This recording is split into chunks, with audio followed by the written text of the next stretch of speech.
Chapter 5 of Peter Pan by J.M. Barrie. Recording by pjcsaville. Chapter 5 The Island Come True. Feeling that Peter was on his way back, the Neverland had again woke into life. We ought to use the pluperfect and say wakened, but woke is better, and was always used by Peter. In his absence things are usually quiet on the island.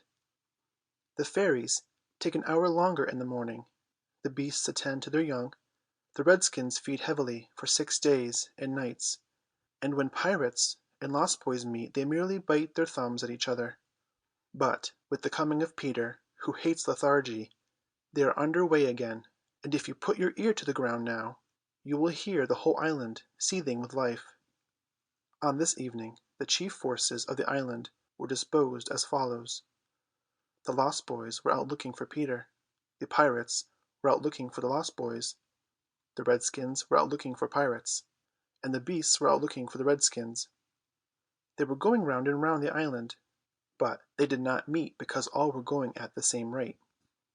All wanted blood, except the boys, who liked it as a rule, but tonight were out to greet their captain. The boys on the island vary, of course, in numbers, according as they get killed and so on, and when they seem to be growing up, which is against the rules, Peter thins them out. But at this time there were 6 of them, counting the twins as 2. Let us pretend to lie here among the sugar cane and watch them as they steal by in single file, each with his hand on his dagger.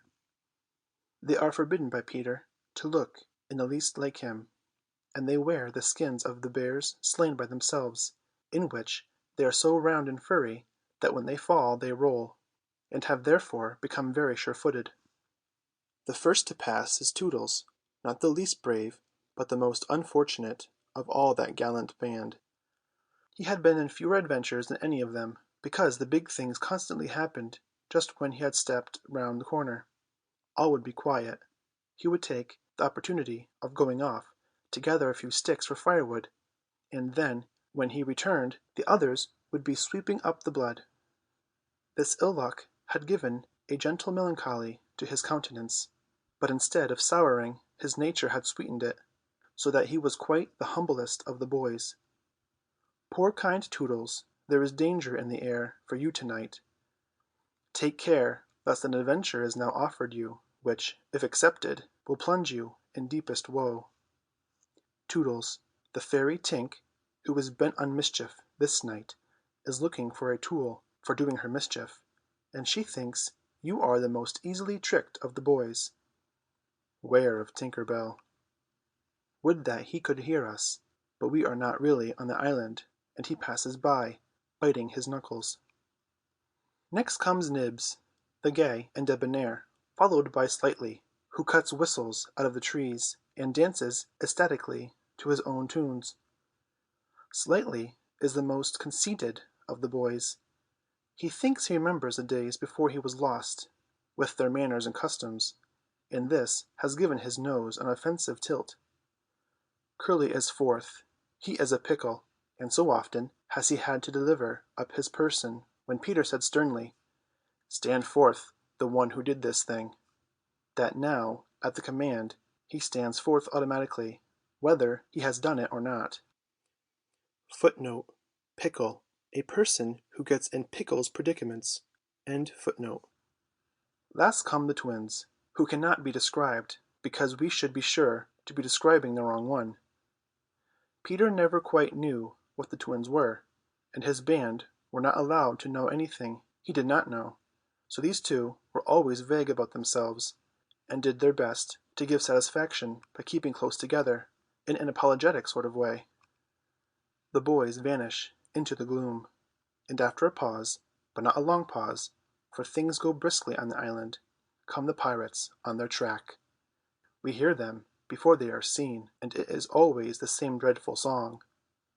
"Avast belay, yo ho, heave to, a pirating we go, and if we're parting by a shot, we're sure to meet below." A more villainous looking lot never hung in a row on execution dock. Here, a little in advance, ever again with his head to the ground listening, his great arms bare, pieces of 8 in his ears as ornaments, is the handsome Italian Ciccio, who cut his name in letters of blood on the back of the governor of the prison at Gao. That gigantic black behind him has had many names since he dropped the one with which dusky mothers still terrify the children on the backs of the god Jomo. Here is Bill Jukes, every inch of him tattooed. The same Bill Jukes who got 6 dozen on the walrus from Flint before he would drop the bag of my dories.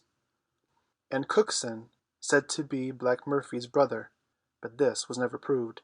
And Gentleman Starkly, once an usher in a public school, and still dainty in his ways of killing. And Skylights, Morgan Skylights, and the Irish bosun Smee, an oddly genial man who stabbed, so to speak, without offence, and was the only nonconformist in Hook's crew, and Noodler, whose hands were fixed on backwards, and Robert Mills, and Aft Mason, and many another ruffian long known and feared on the Spanish Main. In the midst of them, the blackest and largest in that dark setting, reclined James Hook, or as he wrote himself, Jos Hook, of whom it is said he was the only man that the sea-cook feared. He lay at his ease in a rough chariot drawn and propelled by his men, and instead of a right hand he had the iron hook, with which ever and anon he encouraged them to increase their pace. As dogs this terrible man treated and addressed them, and as dogs they obeyed him.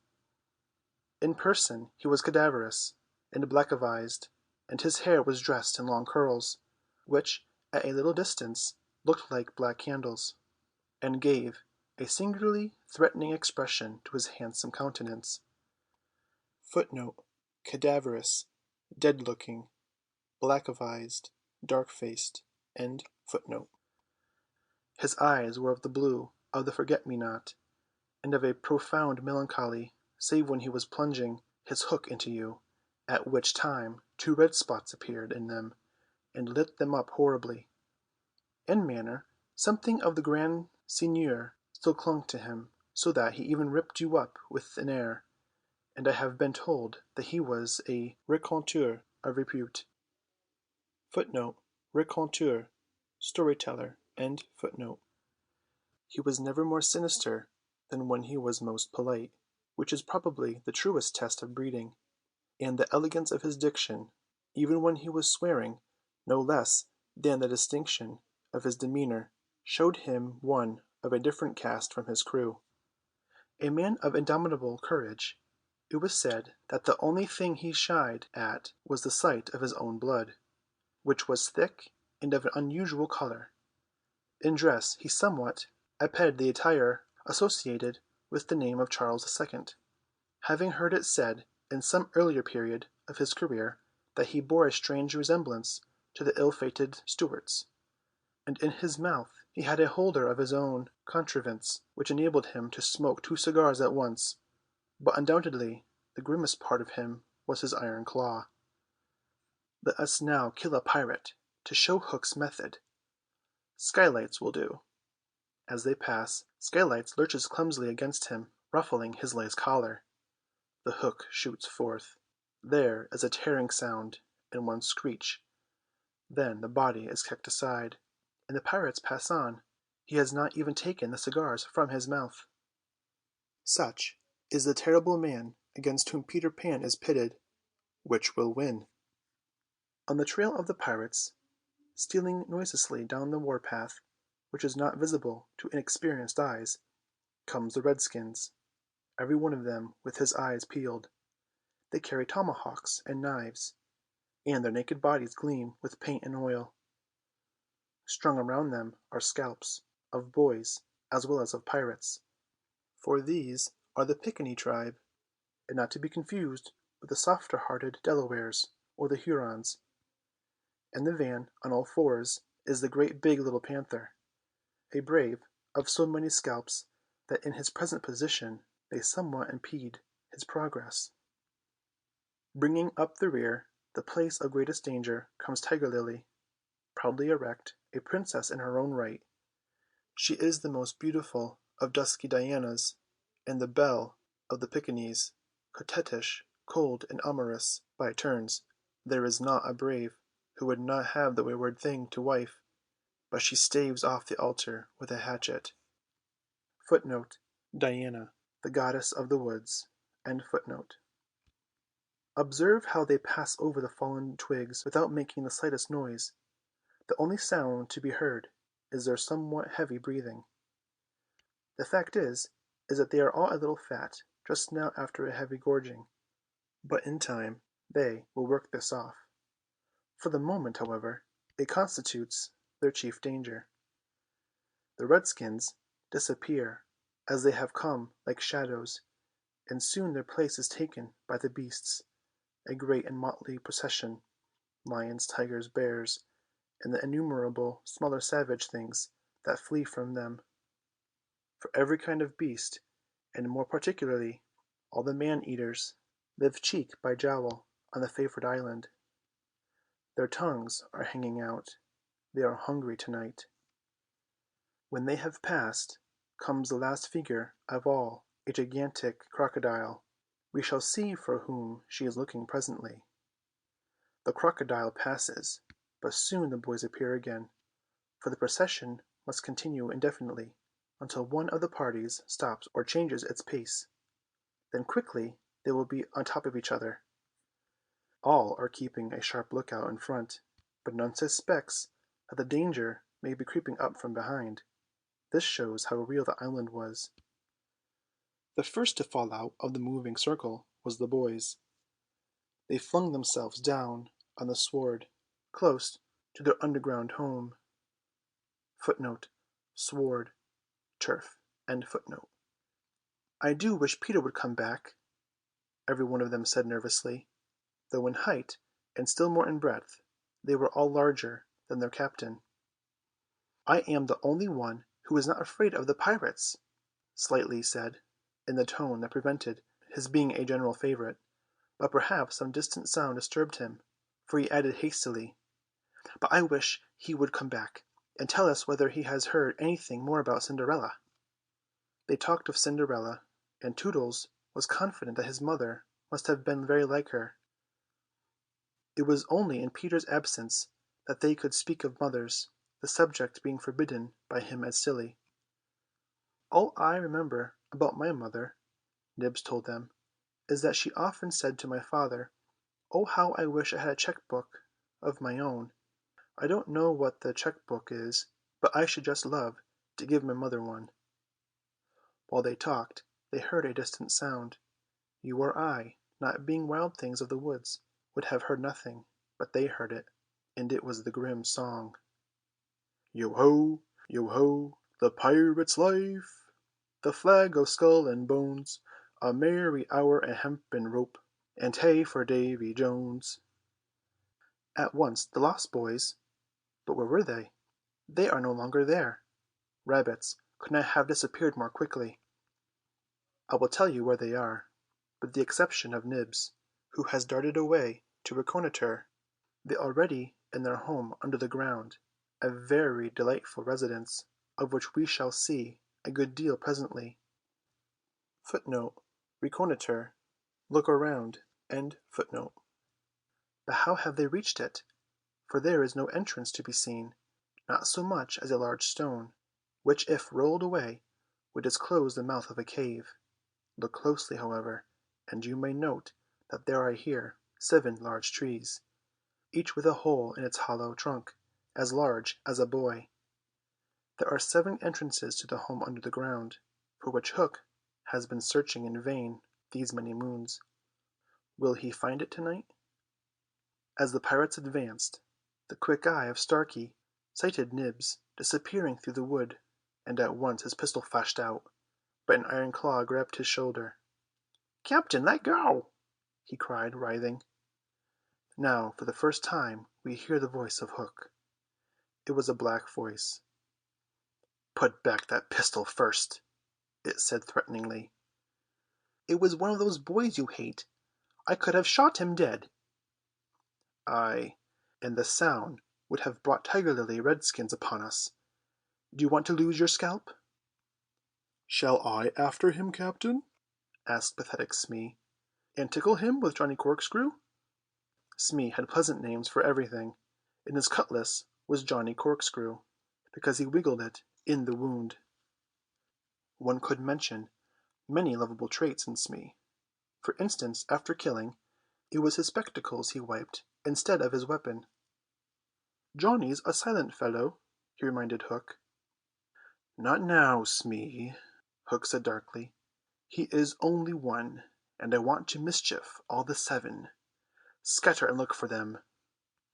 The pirates disappeared among the trees, and in a moment their captain and Smee were alone. Hook heaved a heavy sigh, and I know not why it was. Perhaps it was because of the soft beauty of the evening, but there came over him a desire to confide to his faithful bo'sun the story of his life. He spoke long and earnestly, but what it was all about, Smee, who was rather stupid, did not know in the least. Anon he caught the word Peter.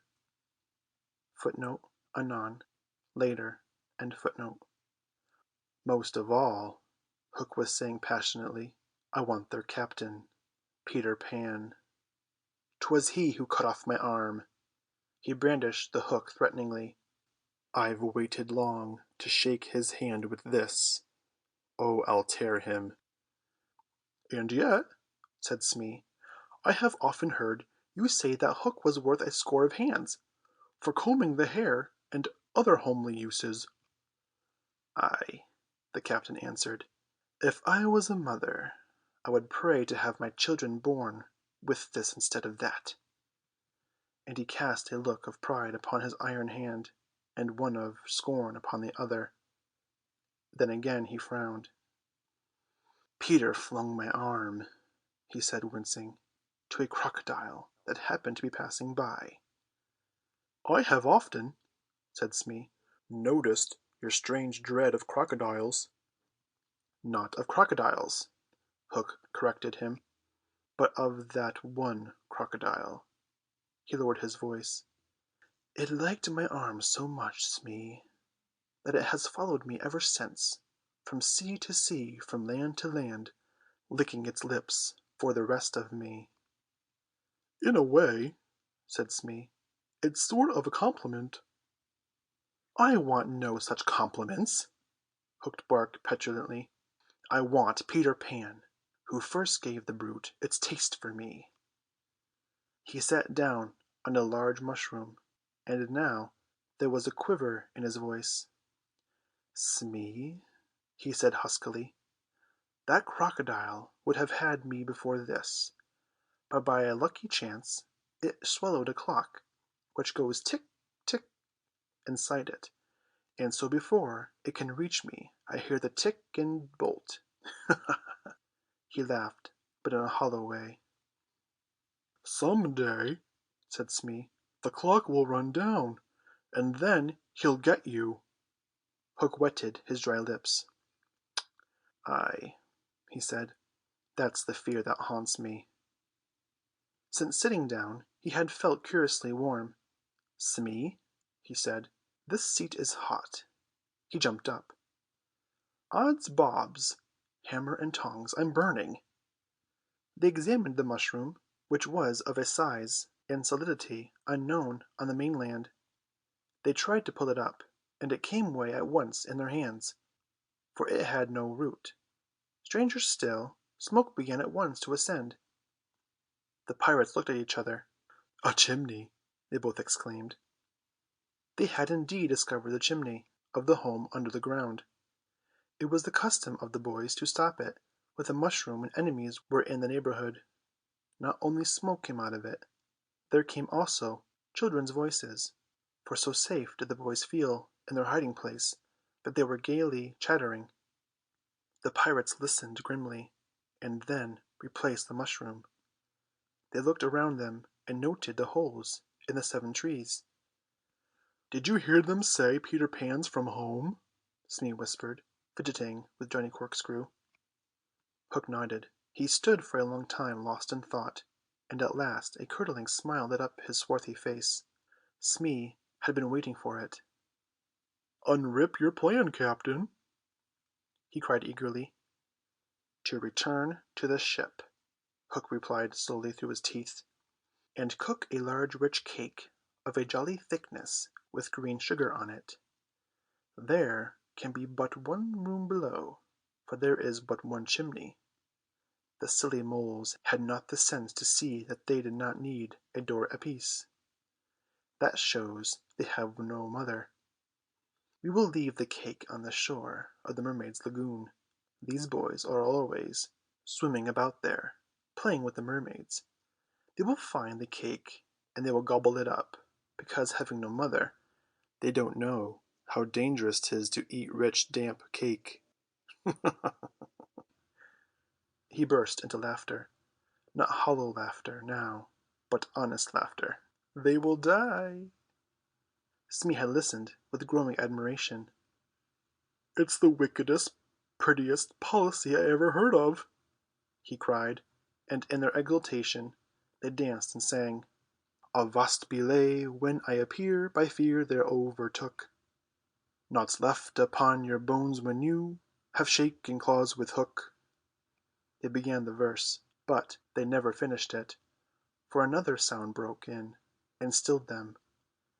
There was at first such a tiny sound that a leaf might have fallen on it and smothered it, but as it came nearer it was more distinct. Tick tock, tick tock. Hook stood shuddering, one foot in the air. "The crocodile!" he gasped, and bounded away, followed by his bo'sun. It was indeed the crocodile. It had passed the redskins, who were now on the trail of the other pirates. It oozed on after Hook. Once more the boys emerged into the open, but the dangers of the night were not yet over, for presently Nibs rushed breathless into their midst, pursued by a pack of wolves. The tongues of the pursuers were hanging out. The baying of them was horrible. "Save me! Save me!" cried Nibs, falling on the ground. "But what can we do? What can we do?" It was a high compliment to Peter that at that dire moment their thoughts turned to him. "What would Peter do?" they cried simultaneously. Almost in the same breath they cried, "Peter would look at them through his legs." And then, "Let us do what Peter would do." It is quite the most successful way of defying wolves, and as one boy they bent and looked through their legs. The next moment is the long one, but victory came quickly, for as the boys advanced upon them in the terrible attitude, the wolves dropped their tails and fled. Now Nibs rose from the ground, and the others thought that his staring eyes still saw the wolves, but it was not wolves he saw. "I have seen a wonderfuller thing," he cried, as they gathered round him eagerly. "A great white bird. It is flying this way." "What kind of bird do you think?" "I don't know," Nibs said awestruck, "but it looks so weary, and as it flies it moans. Poor Wendy." "Poor Wendy!" "I remember," said Slightly instantly. "There are birds called Wendies." "See, it comes," cried Curly, pointing to Wendy in the heavens. Wendy was now almost overhead, and they could hear her plaintive cry, but more distinct came the shrill voice of Tinker Bell. The jealous fairy had now cast off all disguise of friendship. It was darting at her victim from every direction, pinching savagely each time she touched. "Hullo, Tink!" cried the wondering boys. Tink's reply rang out, "Peter wants you to shoot the Wendy." It was not in their nature to question when Peter ordered. "Let us do what Peter wishes," cried the simple boys. "Quick, bows and arrows!" All but Tootles popped down their trees. He had a bow and arrow with him, and Tink noted it, and rubbed her little hands.